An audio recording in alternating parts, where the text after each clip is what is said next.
Jake Sullivan crawled through the metal tunnel with his toolbox in hand. The air was thick and hot. Sweat ran down his face as he moved toward the broken air filter. He had been fixing things on Aurora Base for 3 years now. It was just another day of work for him. The space station was huge. It floated far from Earth, deep in space where no one could see it. Most people on Earth did not even know it existed. Jake did not ask questions about what happened in the upper levels. He just fixed pipes, lights, and air systems. That was his job. He reached the broken filter and pulled out his tools. The metal was old and rusty. As he worked, he heard a strange sound from somewhere nearby.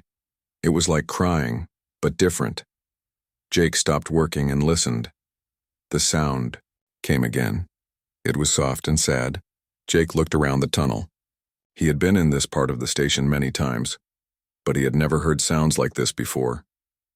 He followed the noise through a side passage he had never noticed. The tunnel got colder as he moved deeper. His breath made small clouds in the air. The crying sound got louder. Jake's heart beat faster. He was not supposed to be in this area. There were no work orders for repairs here, but the sound pulled him forward like a magnet. He came to a thick metal wall with a small window. Jake looked through the glass, and his mouth fell open. Inside was a cage, but it was not for animals. A woman sat on the floor holding something small in her arms, but she was not human. Her skin was green and covered with small scales. Her eyes were large and yellow like gold. She had no hair, but there were soft ridges on her head. She looked tired and thin. Her clothes were torn and dirty. In her arms was a tiny baby. The baby had the same green skin and yellow eyes. Small lights blinked under its skin like tiny stars. The baby was very thin. Jake could see its small chest moving up and down as it breathed. The woman looked up and saw Jake watching. She did not scream or try to hide. She just looked at him, with those big yellow eyes. Jake saw fear in them, but also hope. She held her baby closer to her chest. Jake stepped back from the window. His hands shook. There were aliens on the station, real aliens, and they were locked up like prisoners. He heard footsteps coming down the hall. Jake quickly moved away from the window and hid behind a big pipe. 2 guards walked past. They wore the black uniforms of station security. "The things are getting weaker," one guard said. "Director Webb wants them to last longer for the tests." "Not my problem," the other guard replied. "I just watch them. The science people can worry about keeping them alive." The guards kept walking. Jake waited until he could not hear their boots anymore. Then he went back to the window. The alien woman was still there. She was singing something soft to her baby. The sound was beautiful and sad at the same time. Jake did not understand the words, but he knew it was a mother singing to her child. Jake pressed his hand against the glass. The woman looked up and saw him. For a moment, they just looked at each other. Then Jake pointed to himself and said quietly, "Jake." He said it again and pointed to his chest. The woman tilted her head. She seemed to understand. She pointed to herself and made a sound like Zara. Then she looked down at her baby and made another sound. Jake nodded. He understood. Her name was Zara, and the baby had a name too. They were not just things, like the guard said. They had names. They were people. Jake looked around the small cage. There was no bed, just some old blankets on the floor. There was a small bowl of water and another bowl with what looked like old food. The air was cold. Jake could see frost on the walls. He thought about his own apartment on the station. It was warm and comfortable. He had a soft bed and hot food whenever he wanted it. These people had nothing. Zara started coughing. The sound was rough and painful. The baby made small crying sounds. Jake could see they were both sick. They needed help, but he was just a maintenance worker. What could he do? Jake heard more footsteps. He had to go. He pointed to himself and then pointed away. Then he pointed back to show he would return. Zara nodded. She understood. Jake crawled back through the tunnels to where he was supposed to be working. He finished fixing the air filter, but his mind was not on his work. He kept thinking about Zara and her baby. They were cold and hungry and alone. That night, Jake could not sleep. He lay in his bed and stared at the ceiling. He thought about the fear in Zara's eyes. He thought about how thin the baby was. He thought about the guards calling them things. Jake had always been a simple man. He fixed broken machines and minded his own business. He never caused trouble. He never asked hard questions. But now he had seen something that changed everything. He got up and went to his small kitchen. He made some hot soup and put it in a metal container. He found a warm blanket from his closet. He was not sure how he would get these things to Zara, but he had to try. Jake Sullivan had found something broken that was not a machine. It was not something he could fix with his tools. But maybe, just maybe, he could find a way to help. The next morning, Jake went back to work. He carried his toolbox as always, but now it had soup and a blanket hidden inside. He told his supervisor he needed to check more air filters in the lower levels. Jake crawled through the tunnels again. His heart beat fast as he got closer to the hidden room. When he reached the window, Zara was there waiting for him.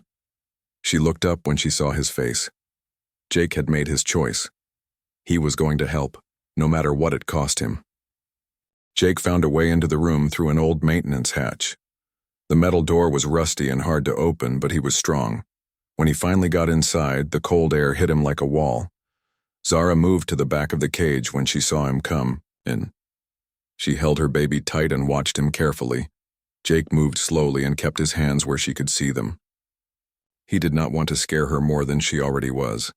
He pulled out the container of soup in the blanket. The smell of hot food filled the air. Zara's nose moved as she smelled it. Jake could see hunger in her eyes, but she did not come closer. Jake sat down on the floor far from the cage. He opened the soup container and took a small sip to show it was safe. Then he slid it across the floor toward her. The blanket came next. Zara looked at the food for a long time. Finally, hunger won over fear. She reached through the bars with one long, thin arm and pulled the container inside. She drank the soup quickly, like someone who had not eaten in days. Some of it she gave to her baby with her fingers. The baby made small, happy sounds as it ate. The tiny lights under its skin glowed brighter. Jake smiled. It was the first time he had seen the little one look less sad. After eating, Zara wrapped herself and her baby in the warm blanket. She looked at Jake and made a sound that he thought might mean, "Thank you." Jake nodded and pointed to himself again. "Jake," he said softly. Zara pointed to herself. "Zara," she said in her strange accent. Then she looked down at her baby and said something that sounded like Keth. "Keth," Jake repeated, and the baby's lights blinked faster. Jake laughed quietly. The baby seemed to like hearing its name. Over the next few days, Jake came back whenever he could. He brought food, water, and sometimes small toys he made from wire and metal scraps. Keth liked the shiny things and would reach for them through the bars. Jake learned that Zara was very smart. She started to understand some of his words, and he began to understand some of hers. She drew pictures in the dust on the floor to show him things. She drew her ship, her homeworld, and her mate who was gone. When she drew the picture of her mate, tears ran down her green cheeks. Jake understood. Keth's father was dead. Zara was alone with her baby in this terrible place. Jake started to learn more about what happened on the upper levels of the station. He listened to the guards when they walked by. He heard them talk about experiments and tests. They talked about Director Webb and how she wanted more information from the subjects. One day, Jake heard something that made his blood run cold. The guards said there were other aliens somewhere else on the station. Zara and Keth were not the only ones. Jake asked Zara about this. He pointed to her, then pointed around the room, then held up more fingers. Zara's eyes got wide. She nodded sadly and held up both hands, opening and closing them. 10. There were 10 more of her people somewhere. That night, Jake could not eat his dinner. 11 aliens were locked up on the station like animals. No one on Earth knew about them. No one was coming to help them. Jake thought about telling someone, but who would believe him? And what if he got in trouble? He could lose his job. He could be sent to prison. But every time he closed his eyes, he saw Zara holding Keth and looking at him with those hopeful yellow eyes. The next week, something bad happened. When Jake came to visit, he found Dr. Lisa Grant standing outside Zara's cage. Dr. Grant was a tall woman with brown hair and kind eyes. She was writing notes on a tablet. Jake hid behind the pipes and watched. Dr. Grant looked at Zara and Keth with a sad expression. She was not mean like the guards, but she was still part of the system that kept them locked up. "I'm sorry," Dr. Grant whispered to Zara. "I wish things were different." Zara did not understand the words, but she seemed to understand the feeling. She moved closer to the bars and made soft sounds. Dr. Grant reached out carefully and touched Zara's hand through the metal bars. For a moment, they just looked at each other. Then Dr. Grant saw something that made her gasp. She saw the blanket Jake had given Zara. She saw the clean food container. She knew someone had been helping the alien. Dr. Grant looked around the room. She walked over to where Jake was hiding. Their eyes met. "Who are you?" she asked quietly. Jake came out from behind the pipes. "I'm Jake Sullivan. I fix things. How long have you been coming here?" 2 weeks, Jake said. He waited for her to call the guards, but she did not. Instead, Dr. Grant looked back at Zara and Keth. "They're getting better, stronger. I couldn't understand why." She looked at Jake again. "You've been feeding them?" Jake nodded. He was ready to accept whatever punishment came next. But Dr. Grant surprised him. "Good," she said. "They were dying before. Now they have a chance." Dr. Grant told Jake that she had been studying the aliens for months. She had learned that they were peaceful people who ate plants and made beautiful art. They had not attacked Earth. Their ship had been exploring when Earth forces found them. "Director Webb wants me to find out how to hurt them," Dr. Grant said. "She thinks they're dangerous, but they're not. They're just scared." Dr. Grant looked at her tablet. "There are 12 of them total. Zara and her baby, an old male, 2 other females, and 7 more children." Jake's heart felt heavy. 7 children were locked up somewhere in the cold and dark. "I can't free them," Dr. Grant said, "but I can help you help them, if you're willing to take the risk." Jake thought about his quiet life. He thought about his safe job and comfortable apartment. Then he thought about Keth's tiny hands reaching through the bars and Zara's grateful eyes. "What do you need me to do?" he asked. Dr. Grant smiled for the first time since he had met her. "I need you to keep being the good man you are, but now you won't have to do it alone." From that day on, Jake had a secret partner. Dr. Grant would tell him when the guards would be busy. She would give him better food and medicine for the aliens. She would help him learn their language and understand their needs, but they both knew this could not last forever. Director Webb was getting suspicious. Security Chief Hayes was asking questions. Soon, someone would discover what they were doing. Jake looked at Zara and Keth through the bars. The baby was getting bigger and stronger. Its lights were brighter now. Zara looked less afraid when she saw Jake coming. He had saved their lives, but that was not enough anymore. Jake realized he wanted to give them something more important than food and warmth. He wanted to give them freedom. Jake met his work partner Sam Torres for lunch in the station cafeteria. Sam was an old man with gray hair and rough hands. He had worked on ships and stations for 30 years. Jake trusted him more than anyone else. "You look worried, kid," Sam said as he ate his sandwich. "Something bothering you?" Jake looked around the cafeteria. Other workers sat at nearby tables talking and laughing. None of them knew what was happening in the lower levels. Jake wanted to tell Sam everything, but he was scared. "Sam," Jake said quietly, "what would you do if you saw something really bad happening? Something wrong?" Sam stopped eating. He looked at Jake with serious eyes. "Depends. How bad? Bad enough that you couldn't sleep at night? Bad enough that you'd have to do something about it even if it got you in trouble. Sam was quiet for a moment. He had been a soldier before he became a worker. He had seen bad things before. "I'd do what was right," Sam said finally, "even if it cost me everything." That afternoon, Jake took Sam with him to the lower levels. He told Sam he needed help with a big repair job.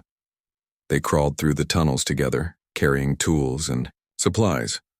When they reached the hidden room, Jake stopped at the window. "Sam," he said, "I need to show you something, but you have to promise not to tell anyone until we decide what to do."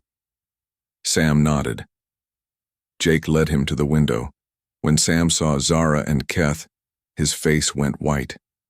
He stared for a long time without saying anything. Zara looked up and waved at Jake. Keth made happy sounds and reached toward the window. "How long?" Sam asked. 3 weeks since I found them. But Dr. Grant says they've been here for months." Sam watched Zara playing with Keth using the toys Jake had made. He saw how gentle she was, how much she loved her baby.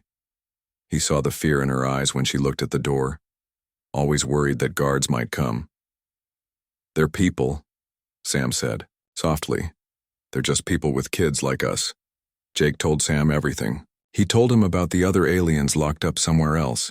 He told him about Dr. Grant's help and Director Webb's plans. He told him about the experiments and the cold and the fear. Sam listened to it all. When Jake finished, Sam was quiet for a long time. "We need more help," Sam said finally. "This is bigger than just the two of us." Over the next week, Sam carefully talked to other workers. He found people he trusted, people who would care about what was happening. Slowly, a small group formed. Danny Price worked in communications. He was young and smart and angry about injustice. When Sam told him about the aliens, Danny wanted to help right away. Amy Foster worked in the medical bay. She was a nurse who cared about healing people no matter who they were. She started gathering supplies and medicine for the aliens. Nick Adams worked in the cargo bay. He was big and strong and knew every ship that came and went from the station. He started thinking about how to get the aliens off the station. All of them were taking a big risk. If Director Webb found out what they were doing, they would all be in serious trouble. But none of them could ignore what they had learned. Dr. Grant told them more bad news. Admiral Pete Collins was coming to visit the station. He was the military commander who had ordered the capture of the aliens in the first place. He wanted to see how the experiments were going. "He's planning something worse," Dr. Grant said during a secret meeting in the maintenance tunnels. "I heard Director Webb talking to him on the comm. They want to separate the mothers from their babies. They think it will make the adults more cooperative." Jake felt sick. He thought about taking Keth away from Zara. The baby would cry and Zara would be heartbroken. It was cruel beyond belief. "When?" Amy asked. 3 days, Dr. Grant said. "Collins arrives in 3 days. Jake looked at his friends. Sam's jaw was tight with anger. Danny was already thinking about communication systems they could use. Amy was making lists of medical supplies. Nick was calculating how much space they would need on a ship. "We have to get them out," Jake said. "All of them. Before Collins gets here." "That's impossible," Dr. Grant said. "Security is too tight. There are too many guards." "Maybe," said Sam, "but we have something they don't expect." "What's that?" Dr. Grant asked. Sam smiled grimly. "We know this station better than anyone. We've been fixing it for years. We know every tunnel, every pipe, every secret passage. We know when the guards change shifts. We know which doors have broken locks and which cameras don't work." Jake felt hope growing in his chest. Maybe it was possible after all. They spent the next 2 days planning.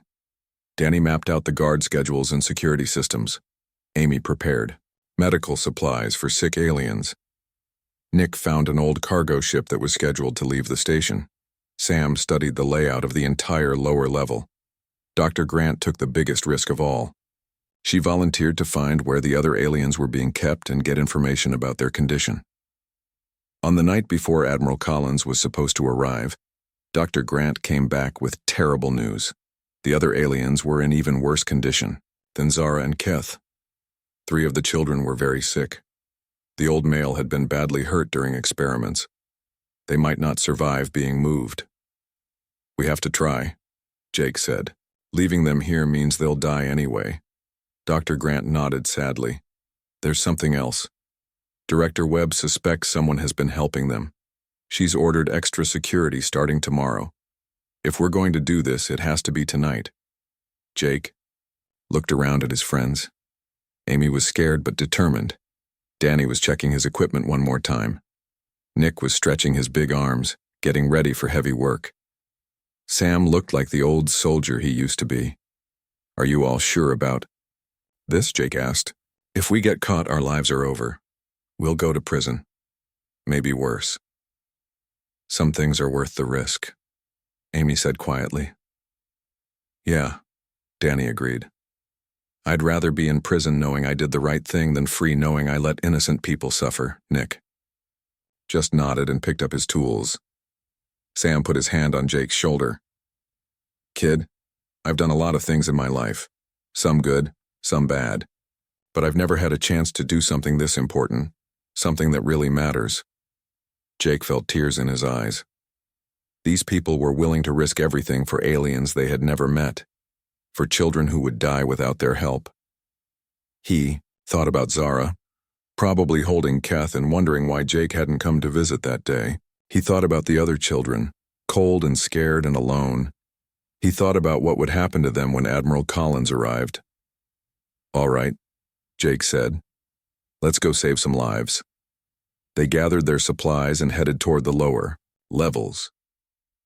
Jake's heart was pounding, but his hands were steady. In a few hours, they would either be heroes or prisoners. But at least they would know they had tried to do what was right. The rescue started at midnight when most of the station was asleep. Sam shut down the power to the lower levels from the engineering room. The lights went out and emergency power kicked in, giving them dim red lighting to work with. Jake and Nick went to free Zara and Keth first. Dr. Grant had given them the codes to open the electronic locks. Jake's hands shook as he typed the numbers into the keypad. The lock clicked open. Zara stood up quickly when she saw them. She held Keth close and backed away. She did not understand what was happening. "It's okay," Jake said softly. He held out his hands to show he was not carrying weapons. "We're here to help. We're taking you home." Zara looked confused. Jake pointed to the open door, then pointed up toward the ceiling. "Free," he said. "You go free." Understanding filled Zara's golden eyes. She made a sound that might have been crying or laughing. She grabbed the few things she had and followed Jake out of the cage. Amy and Danny were working in another section to free the other aliens. They found them in a larger room with many cages. The smell was terrible. Some of the aliens were very sick. The old male alien could barely walk. 2 of the children were burning with fever. Amy started giving them medicine and water right away. "We need to move fast," Danny whispered. He was watching his tablet that showed the security cameras. Some of the guards are starting to notice the power problems. Nick carried the sick children, while the others helped the adults walk. They moved through the maintenance tunnels toward the cargo bay where their escape ship waited. But things started to go wrong. Security Chief Ron Hayes noticed the power outage was taking too long. He sent guards to check the lower levels. The guards found the empty cages. Alarms started ringing throughout the station.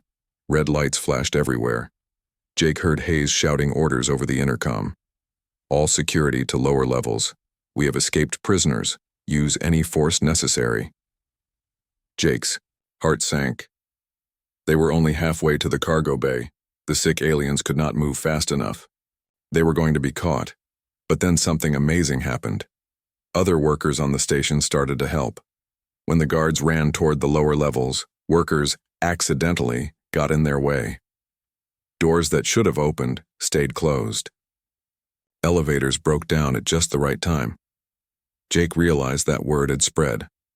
People on the station knew what was happening, and they were choosing sides. In the communications room, Danny used his access to broadcast a message throughout the station. His voice came over every speaker. "Attention all station personnel. We have discovered that peaceful alien visitors have been imprisoned and tortured in the lower levels. These beings have committed no crimes. They have families and children. They came in peace and were answered with violence. Some of us are helping them escape. We ask for your understanding and your silence." The message changed everything. Workers throughout the station started actively helping. Engineers caused more power problems to confuse the guards. Cooks left food in strategic places for the escaping aliens. Medical staff lost supplies that ended up with Amy. Director Karen Webb was furious. She ordered the guards to shoot anyone helping the aliens, but many of the guards refused. They had heard Danny's message. They had seen the aliens being carried through the halls, not dangerous monsters, but scared families with children. Jake's group reached the cargo bay with their precious cargo.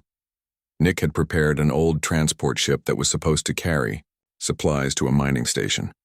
Now it would carry the aliens to freedom, but Security Chief Hayes was waiting for them with a squad of loyal guards. He pointed his weapon at Jake.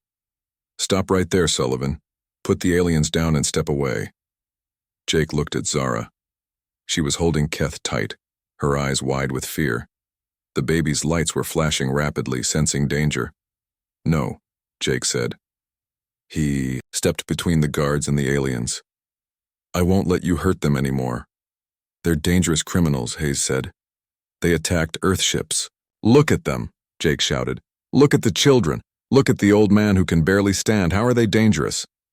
Other workers started gathering in the cargo bay. They had heard the shouting. They saw the aliens for the first time, thin, scared families huddled together. Not the monsters they had been told about. Dr. Grant stepped forward. "These people came in peace," she announced to everyone. "I've studied them for months. They eat plants, they make art, they sing to their children. The only crime they committed was being different from us." More workers moved to stand with Jake. Sam Torres, Amy Foster, Danny Price. One by one, they formed a line between the guards and the aliens. Hayes looked around nervously. He was outnumbered now. Many of his own guards had lowered their weapons. Then the cargo bay doors opened and Admiral Pete Collins walked in with more soldiers. He was a tall man with cold eyes and a uniform covered with medals. "What is the meaning of this?" Collins demanded. Director Webb hurried in behind him. "Sir, we have the situation under control. The prisoners will be returned to their cells immediately." But Collins was looking at the aliens. He saw Zara holding her baby. He saw the sick children in Amy's arms. He saw the old alien leaning on Nick for support. For a moment, Jake thought Collins might understand. Maybe he would see that these were innocent people who needed help. But Collins' expression remained hard. "Secure the prisoners. Anyone who interferes will be charged with treason." Jake felt hope dying in his chest. They had come so close. But then Keth started to cry. The baby's cries echoed through the cargo bay. It was the sound of a frightened child calling for comfort, the same sound human babies made when they were scared. The sound broke something in the room. Jake saw several guards wipe tears from their eyes. Even some of Collins's soldiers looked uncomfortable, and in that moment, Jake knew they were going to win. Not with weapons or force, but with something more powerful. They were going to win with the truth. Keth's crying filled the cargo bay. The sound made everyone stop and listen. It was the same cry that every parent in the room had heard from their own children. Fear, hunger, and the need for safety. Zara began singing softly to comfort her baby. Her voice was beautiful and sad. Even though no one understood her words, they understood her love. She was just a mother, trying to protect her child. Admiral Collins looked around the room. He saw his own soldiers with tears in their eyes. He saw station workers standing together, ready to protect the alien families. He saw Dr. Grant holding medical records that proved the aliens were peaceful. "Sir," one of his young soldiers said, quietly, "maybe we should listen to what they have to say." Collins looked angry, but Director Webb stepped forward. "Admiral, we cannot let emotions cloud our judgment. These creatures are valuable research subjects. The data we could gather—" "Shut up, Webb," Collins said sharply. For the first time, he really looked at the aliens. The old male alien was trying to stand straight despite his injuries. The children stayed close to their mothers. They looked like any family trying to stay together in a dangerous situation. Dr. Grant spoke up. "Admiral, I have months of research, data. These people are not aggressive. They came here as explorers trying to make contact. We attacked first." Collins walked closer to the aliens. Zara watched him carefully, still singing to Keth. The baby's lights had calmed to a soft, steady glow. "What do they want?" Collins asked. "To go home," Jake said simply. "They just want to take their children and go home." Collins was quiet for a long moment. He had spent his whole career fighting enemies, but these aliens did not look like enemies. They looked like refugees. "What about Earth security?" he asked. "How do we know more of them won't come? How do we know they won't attack us?" Danny stepped forward with his communication equipment. "Sir, I've been monitoring their signals. They've been trying to contact their home world for months, but we've been blocking their messages." "What kind of messages?" "Please for help, sir. And warnings to stay away from Earth. They think we're too dangerous." Collins looked surprised. "They're warning their people to avoid us?" Dr. Grant nodded. "They're telling their families that humans are violent and unpredictable. They're advising against further contact." Jake saw Collins thinking. The Admiral had expected to find dangerous invaders. Instead, he had found frightened families who just wanted to escape. "If we let them go," Collins said slowly, "what happens then?" "Maybe they'll tell their people that some humans are kind," Amy said. She was still holding one of the sick alien children. "Maybe next time, if their people come in peace, we can meet them in peace too." Collins walked over to Zara. She looked up at him with her big golden eyes. He could see intelligence there and fear, but also hope. Collins held out his hand slowly. Zara looked at it for a moment, then carefully reached out and touched his fingers with her own. Her skin was warm and soft, just like a human's. "I'm sorry," Collins said quietly. Zara did not understand his words, but she seemed to understand his meaning. She nodded and made a soft sound. Collins turned to his soldiers. "Stand down, all weapons down." Director Webb looked shocked. "Sir, you can't be serious. The research potential alone—" "The research is over, Webb. These people are going home." Collins looked at Jake and his friends. "You were right to help them. It took courage to stand up for what's right." The next few hours passed quickly. Dr. Grant worked with Amy to make sure all the aliens were healthy enough for the journey home. Danny helped them send a message to their home world, letting their families know they were alive. Nick prepared the transport ship with supplies and navigation equipment. The aliens would be able to reach their home world safely. As they prepared to leave, Zara came to Jake. She held Keith in her arms.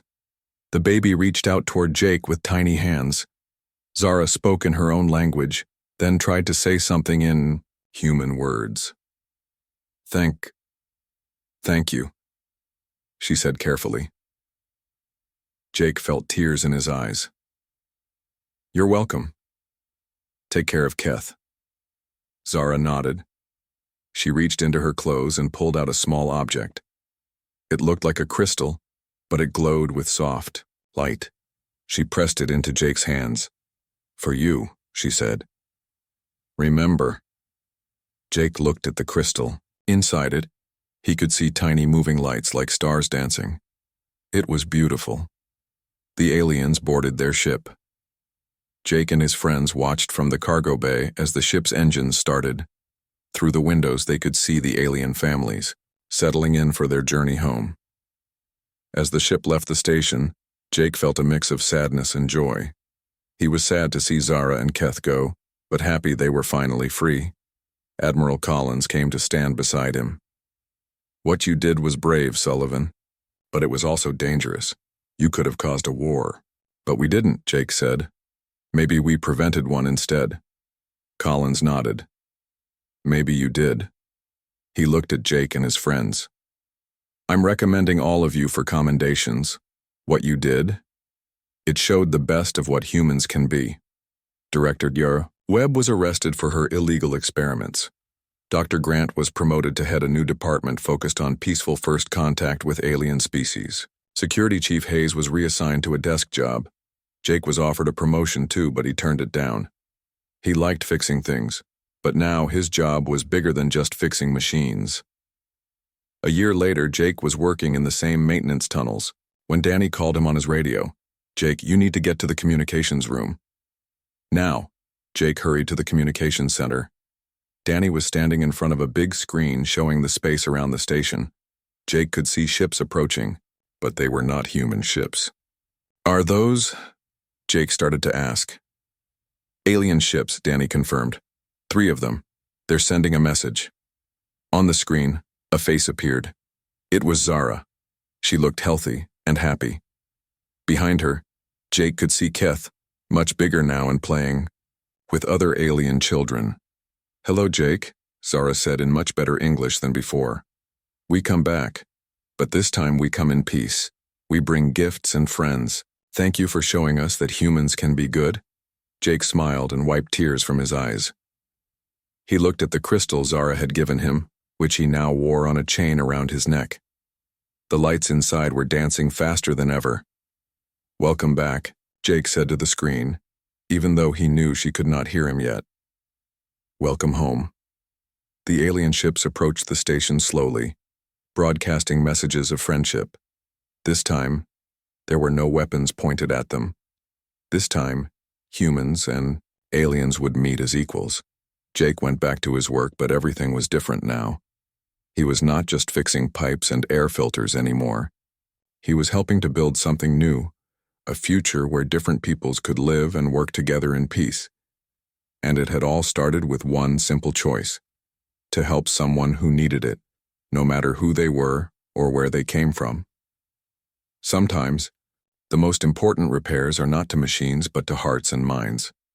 Jake had learned that the best way to fix a broken world was one small act of kindness at a time.